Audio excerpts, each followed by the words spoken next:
The global bond market has been really spooked here of late, and the Chinese continue to supply enough reasons for why that might be. Repo rates over there have jumped here. Banks have been downgraded. Deflation has already shown up in the real economy. Stimulus there isn't working. Outside of some limited impacts on some commodities like iron and steel, it is not producing any results. And instead, it leaves China facing the prospects for deflationary recession. Not just the prospects, actually showing up in the data right now as we speak, both in the real economy, we'll talk about that, deflation in consumer and producer prices, as well as in, maybe more importantly, the financial economy. Let's start with the jump in repo rates. Up until just recently, it was normal for repo rates in China to rise at the end of each quarter. They have window dressing in China just as much as they have anywhere else, which leaves the system a little bit less liquid than it would be otherwise. So end of the quarter, a little bit of window dressing, banks pull back, you get a little bit of a jump in repo rates. Not supposed to be that much, and it's not supposed to be at the end of each month. I did a video just recently about how at the end of October, there were reports that Chinese banks were being charged 50% rates to get funds in repo. Mostly the smaller banks, but still. And though those rumors were never really confirmed, there is absolutely data coming from the Chinese government itself which shows liquidity is becoming a bigger and bigger issue in China. Repo rates at the end of October surged, and then they never really went back down in November. And then at the end of November, they rose yet again. What's even more interesting here, the theme of globally synchronized that keeps coming up, the spike in repo rates correlates pretty darn closely to the alarm in the global bond market. We see repo rates start in their end of October surge right when US treasuries and German bonds and rates around the world start to go down in reverse. But more importantly, that happened again in November. Both of those things. In November 24th, we start to see repo rates go up yet again. The 7-day rate got as high as 285, while the 14-day repo rate got to be 3.6%. November 24th, that is the starting point for when curves around the world, US treasuries included, forward rate curves that I've been highlighting, Euribor futures, all of those went nuclear. When? November 24th. So that's already one hell of a correlation here. Now, to be clear, I'm not saying that there's a direct relationship that China's repo rates or illiquidity in China's repo market is causing all of what we see, the drop in curves around the rest of the world. But you have to wonder here how closely they are related. That banks that supply dollars and hedge in all of these markets are looking at China's situation and saying, maybe it's a good time for me to hedge here because the Chinese situation continues to get worse. There's illiquidity there. There's all sorts of other problems, economic problems, as we'll get into in just a moment. So it would make sense that if you're a bank, especially if you're exposed, like those in Japan, to Chinese conditions, the Chinese banking system, maybe you want to hedge in every other way, including buy safe and liquid assets around the rest of the world as you see these things developing and unfolding in China. The worse it gets there, the more you need to be defensive everywhere else, which of course has knock-on effects because as these banks are hedging against their Chinese exposures or potential just danger from China, they're also pulling back from all their activities around the rest of the world. Balance sheets become constrained. You look at China as a risk and you transfer that risk through your own balance sheet to everywhere else around the world, globally synchronized. And these repo rates are really getting to the point where you have to look and say, hey, what's going on here? It's even gotten so far that even a U.S. rating agency, Moody's, as we'll see in a second, is getting in on it. But before we get to Moody's, just the common explanation that has been put forward for why repo rates are going up in China, and this makes sense, is because governments have been issuing tons of bonds and banks, they buy up a lot of these bonds. And as they're buying the bonds, they don't have enough liquidity left over for interbank markets like repo. And while that's likely one source of the problem here, I don't believe it's the entire source, because if that was the case, we wouldn't see this correlation with global bonds, nor would we see what we're seeing in the real economy. There's real economy effects here, not just from banks funding the government stimulus. It's actually banks funding the government stimulus at the same time they're looking at the effects of that stimulus, which are not very good, and thinking more and more risk. So there's less cash available in China for a couple of different reasons that don't appear to be any good ones.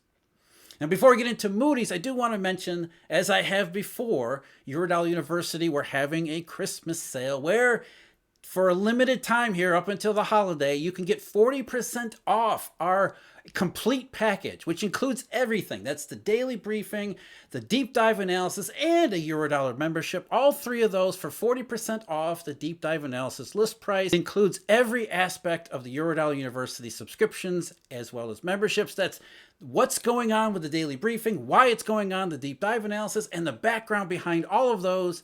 That's the membership. So check it out at our sales page, eurodollar.university. With everything that's going on in the repo market in China, as well as around the rest of the world, not surprising to see CNY become weaker again. Beginning December 1st, the currency turned around and it's been heading back lower. It got up to about 712.40 to the dollar. As I'm talking to you now, it's about 717.70 or closer to 718 again. It had been unusually strong for whatever reasons in November. Now it seems to be turning back lower with growing issues across China's financial system as well as its economy. And reflecting both of those, last week, U.S. ratings agency Moody's downgraded Chinese government debt. They downgraded several bank debt, downgraded regions. Moody's really took it to China here. Now they didn't do a ratings downgrade. Essentially, they said they're downgrading the outlook for all of these Chinese entities, including the Chinese government, from stable to negative. The rationale for it was the increased need to support local efforts in this stimulus drive, which, according to Moody's, quote, pose broad downside risk to China's fiscal, economic, and institutional strength. Because as the more the government has to do, the less it actually works, the more the government's going to have to do. You get into this locked stimulus cycle or downward spiral where its ineffective response leads to more problems in the economy, which leads to more ineffective response.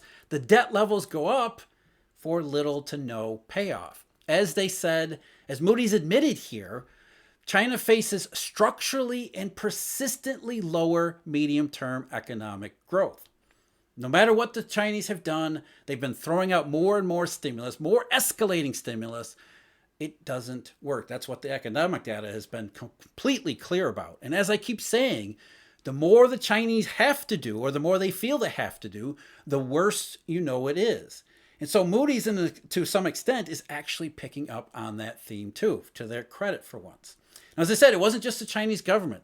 They also downgraded to negative from stable dozens of government-related and supported entities, the regions of Hong Kong and Macau, and 8 banks, including the 4 largest banks in China, which are the Agricultural Bank of China, the Bank of China, China Construction Bank, and of course, Industrial and Commercial Bank of China. And what they said about the banks was, the change in outlook to negative from stable on these banks is directly driven by a potential decline in the rating or credit quality of the central government, given the change in the sovereign rating outlook. So the economic problems, the lack of effective stimulus, now they're saying it's going to spill over to the banking system. The more the central government does, it limits its capacity to help out with these banks.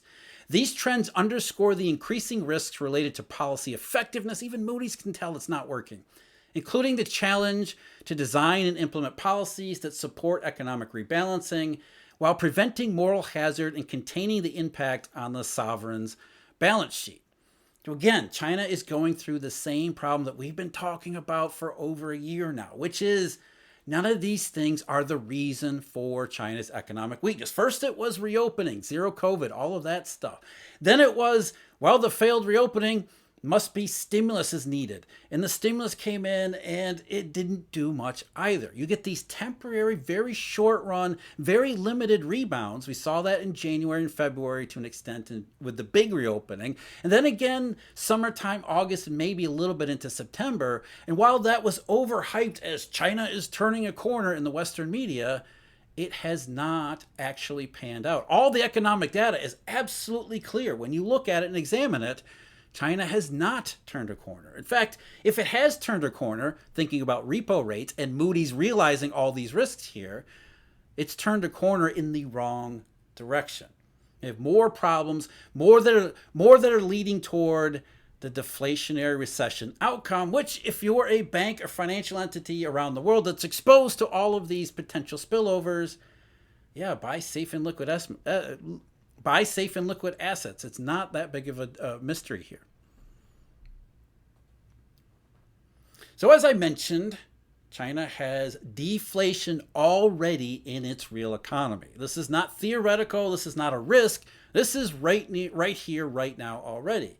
Over the weekend, the Chinese reported on consumer prices as well as producer prices. What they reported was more confirmation that deflation in China, stimulus is not working. And as Moody's is concerned, the government's going to feel compelled to do even more, which won't work, which just raises levels of debt, which raises levels of leverage, which creates more financial risk on top of an economy that will not be healed by these stimulus packages.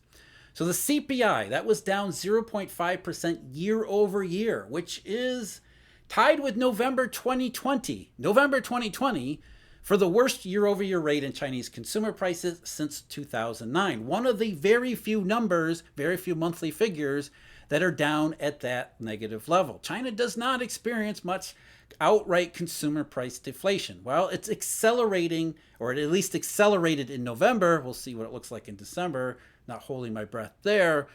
So essentially, all the economic problems are coming up and coming out here. Monthly basis, month over month, consumer price was down the same 0.5% month over month. Again, you can see the clear progression where you have reopening failing, leading to the stimulus cycle. You have the positive consumer prices over the summer, but they start to roll over into the fall. And by the time we get to November, China is deep into negatives again. And it's not entirely food prices.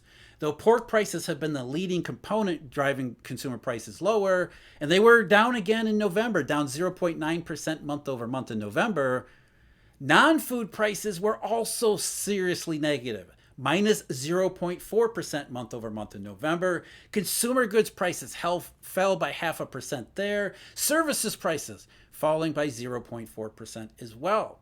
Consumer prices in China already exhibiting serious deflation, and not for the first time this year, revisiting deflation after the stimulus didn't work.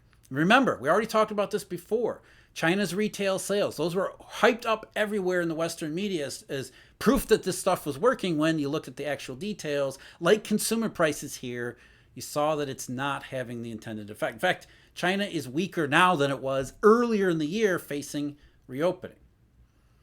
Same thing as far as producer prices go, though when we talk about Chinese producer prices, we're also talking about the rest of the world, because that's where those two really come together. China's external sector as well as its industrial capacity. The export trade recession that we've been talking about, here it is again in renewed weakness in producer prices, renewed deflation in producer prices. The PPI year over year was 3%. Not positive 3%, minus 3% year over year. That's starting to go down, accelerate to the downside again after the oil price led softening in the negatives over the last few months. Now we're moving lower again. Factory gate prices minus 4.0% year over year. The PPI on a monthly basis, again, you can clearly see the pattern, the disinflation rebound, the disinflation pattern. And now the rolling over China's economy again toward the end of the year. We had positive numbers in the middle part of the year, 0.2% in August, 0.4% in September, then 0 in October, which is ironic because that's when the stimulus was supposed to be really rolled out. So you got 0 in October and now minus 0.3% in November. Factory gate prices, same thing, which means you've got prices going into the factory as well as coming out with finished goods, exhibiting the same deflationary tendencies that go with globally synchronized economic weakness. But when you add China's financial woes, its banking sector woes, which even Moody's, the outfit that failed to see subprime mortgages, even Moody's says, oh boy, we're not really constructive about China here because its economy doesn't seem to want to respond to the stimulus. And they have all of these banking problems that are leading to financial issues as well. It is the perfect, maybe the best example of deflationary recession risk, but not really risks, deflationary recession reality that we have around the world. And as I said before, it's one hell of a correlation to have repo rates surge at the same time you see flight to safety around the rest of the world. Not once, but twice. Twice. So, globally synchronized.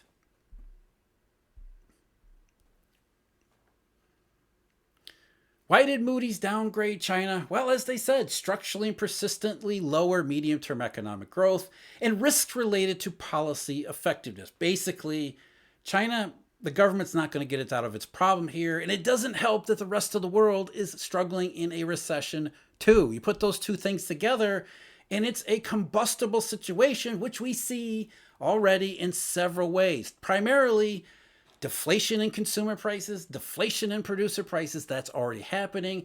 Repo rates surging, which suggests liquidity problems, not just related to the government issuing tons of bonds, but also because flight to safety is, well, there.